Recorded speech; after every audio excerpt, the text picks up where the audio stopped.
Hi, everyone. Thank you so much for watching Ellie and Abby and Ellie's Dead Aunt. We're so thrilled that you could tune in and that you're sticking with us through to the Q&A. My name is Shayna Macy Warner, and I'm NewFest's Assistant Programmer and Community Partnership Coordinator. And I am so thrilled to welcome the writer, director, and some of the cast of this amazing movie. So I'm just going to have them introduce themselves. Hi, everyone. And if you could just say your name and your role in the film. Hi, I'm Monica Zanetti, and I'm the writer and director of the film. Hi, I'm Sophie Hawkshaw, and I play Ellie. And hello, I'm Julia Billington. Good morning, good evening, wherever you're watching this from. I play Aunt Tara. And thank you all so much for being here, for making this work. We're so thrilled that this is now, and always is, but really now is an international film festival. It's so exciting to have you as guests. Thrilled to be here. Here and everywhere. So, thrilled to be in my home. Yeah, same. I'm traveling all over the world, but most happy to be here in my home. So I would love to talk about a million different things for this film. It's such a sweet film, such a labor of love, like so many different incredible themes. But I think the first one that I would just love to start out with as a base is for you, Monica, which is, how did this story come to be? What was your first inspiration for it? Oh, my first inspiration for it was that I wanted to tell a lesbian rom-com, basically a lesbian prom film. That was something that in me that I just always wanted to write. Well, actually, no, I wanted somebody else to write it so I could watch it. And then when it became, and this is like kind of speaking Australia specifically, when it became very clear that no one was going to do that, I was like, oh, I guess it's going to be me, isn't it? Like, it's meant to be me. So that was where kind of like the first nugget of the idea came from. And then the addition of the aunt character and that whole storyline, that came from like me like having this realization of like, you know, I want to see like a lighthearted lesbian rom-com because that's my experience. Like I've had a very privileged gay life. And the reason I've had that privileged gay life is because of people like my uncle who, you know, came out at a very different time and had a very different experience to me. And, you know, so that's why I'm kind of afforded everything I'm afforded now is because of people like him. So it was the combination of those two things was kind of how the story came to be. That was the first nugget.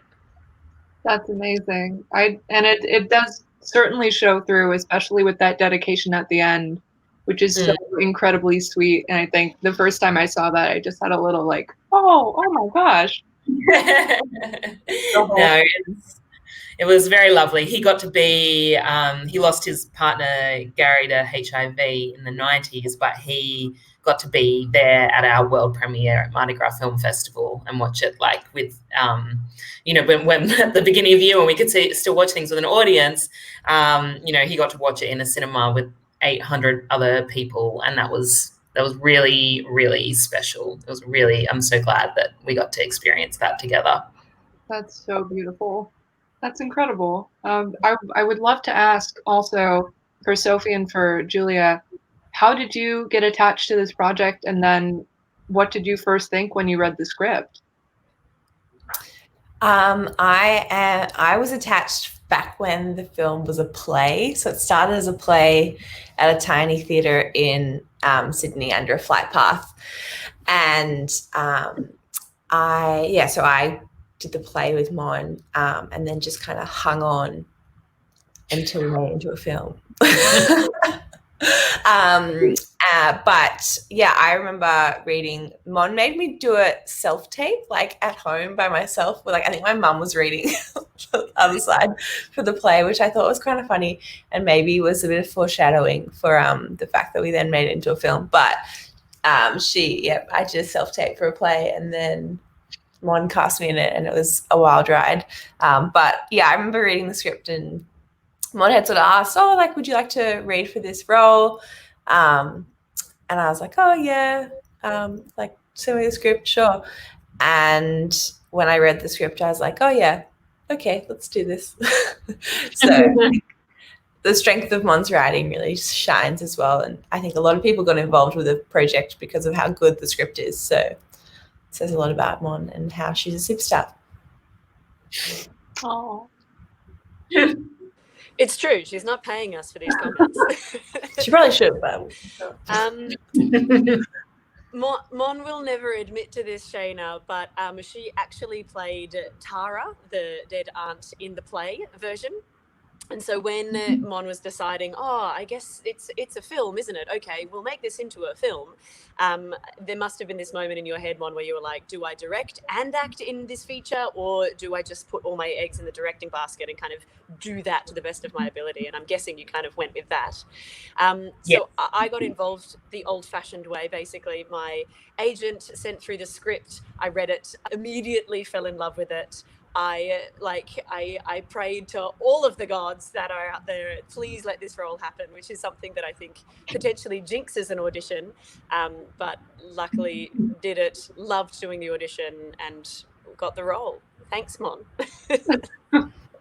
I had no idea that you played this in the play version. That's such an amazing nugget. I did. It was like, I think that moment, that was like my last little, because I got into filmmaking through acting like a lot of people do. And I think playing that role in the play, that was like the last time, that was my last little bit of being like, do I want to act? And then I did it.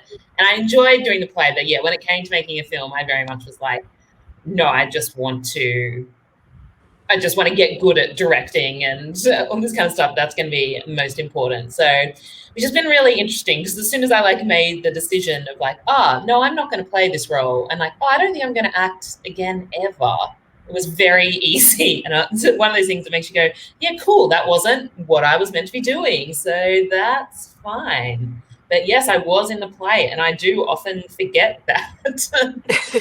Completely forget. It sounds like Julia did a much better job than I did, so it's all good. Debatable. Well, however it happened, I'm so glad it did, and I'm so glad that we have this version. It's incredibly beautiful, and I want to know. So, Sophie and Julia, did you know each other before these roles?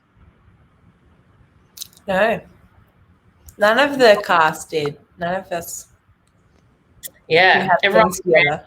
Yeah. I'd worked with Marta a couple of times before, but that's the only, had never worked with Zoe, had never worked with Sophie, and we just, I think that the tone that Mon set on the set and in rehearsals was just so joyous and fun and welcoming and family that it didn't take very long for us to all be like, oh, we're family, oh, wonderful, okay, great. And everyone was doing the project, it kind of sounds really judgy, but like for the right reasons. Do you know what I mean? Like they were in it for, let's tell this story, we believe in the content, let's make it the best possible film we can. And everyone kind of left their ego at the door, which was just such a golden experience. That's so lovely, especially because it did seem like such a tight-knit ensemble. So it's amazing to know that the set atmosphere really provided the way for that. And then also kind of going off of that, doing something for the right reasons.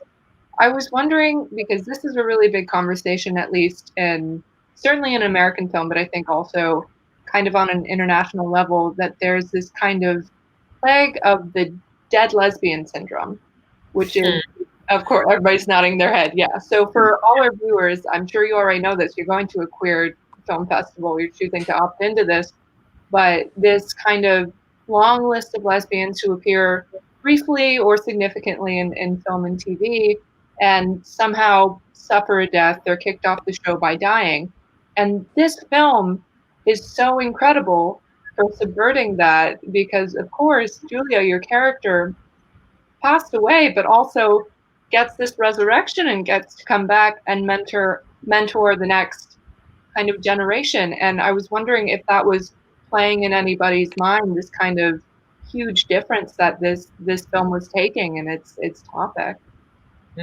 Yeah, no, it's definitely played on my mind, and definitely something that I knew very specifically that we were doing about this thing of like the dead lesbian and being like saying up front, you know, yes, there's a dead lesbian in here because that's how, you know, again, that's how a lot of our films end, and that's what you expect. If you don't expect a death, you expect a tragic ending. Like if you see two high schoolers like getting together and falling in love, I still, female, like, you know, queer high schoolers, I still have this like foreboding sense of doom anytime I see it, of like, oh no, like what's going to happen? And I guess in this case, it was like the death is there up front and it's already happened. But you're right; it's a resurrection instead of anyone else's going to die, which I thought was really nice and just a fun space to play in and kind of reclaim a bit, I felt. Well, I can definitely see that, and I'm so glad that you not only got to bring this rom-com that you saw no one else was writing, but also include that in a very significant and meaningful way.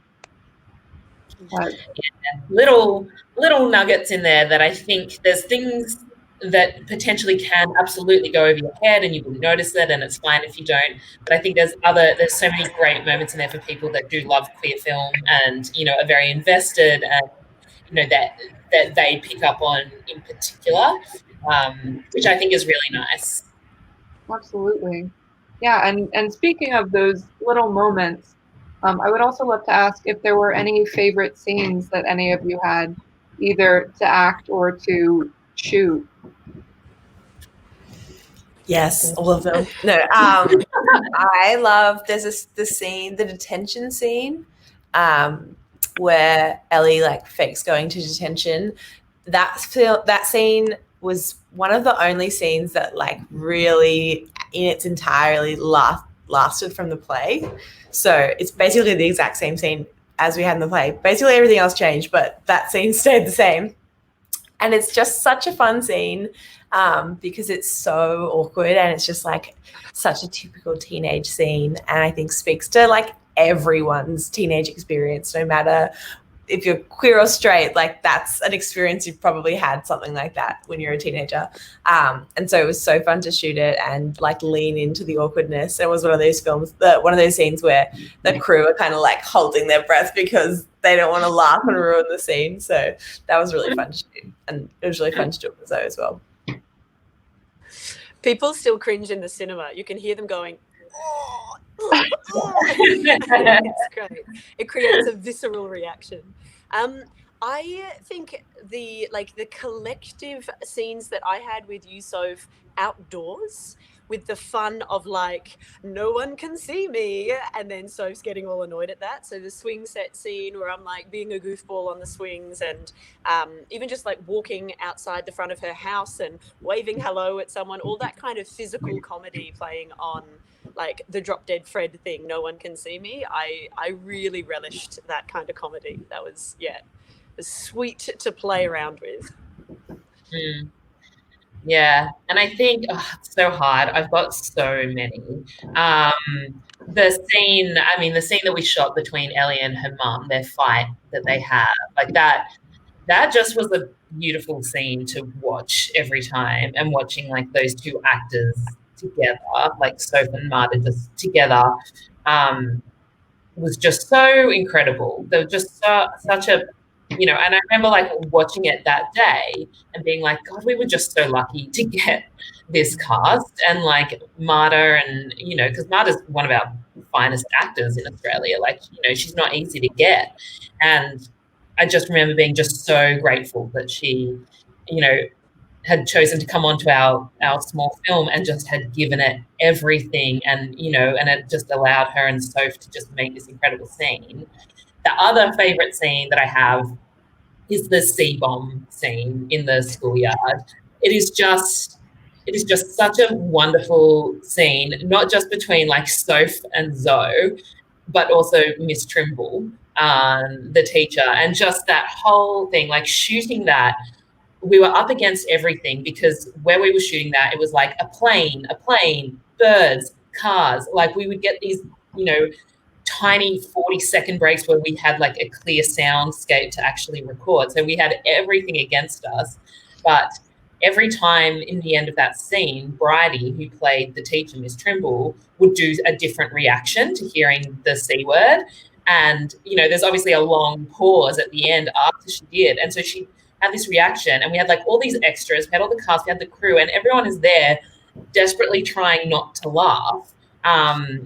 Because it was so funny, because if we laughed then we'd lose it, this precious thing. Anyway, that was just a great day, and it's a great scene. And it's literally like after she's something completely different, and it was like I think my favorite was once she just faints after she hears the C bomb, and I was like, surely that's gonna get in. Yeah. Oh, so funny. It was hard to keep a straight face, honestly.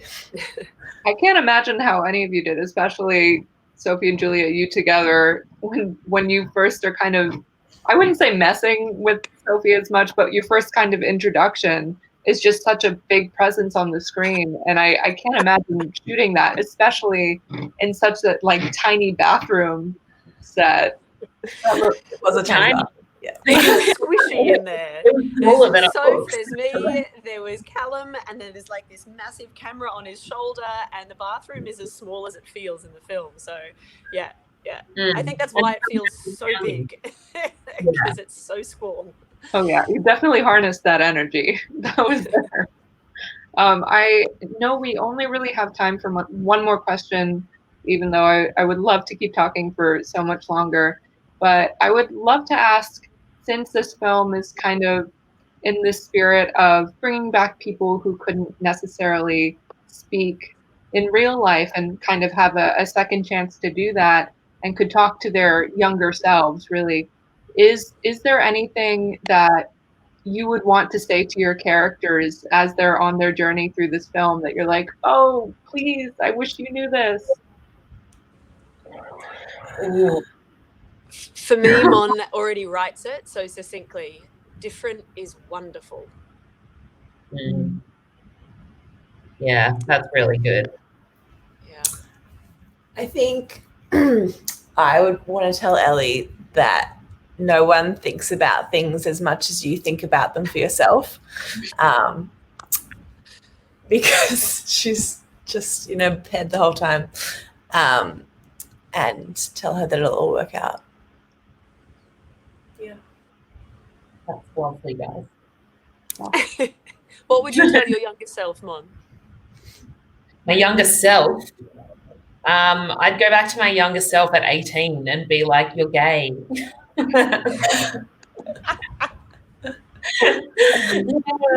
Save myself an extra like 6 years of wondering. Being like, that Buffy scrapbook you made is because you're gay. And your obsession with Twilight is because you're gay. That's fine. It'll just make it a much easier. That's what I'd say. I hope this film does that for someone. Yeah. that fairy godmother suddenly on the screen, like, oh, aha.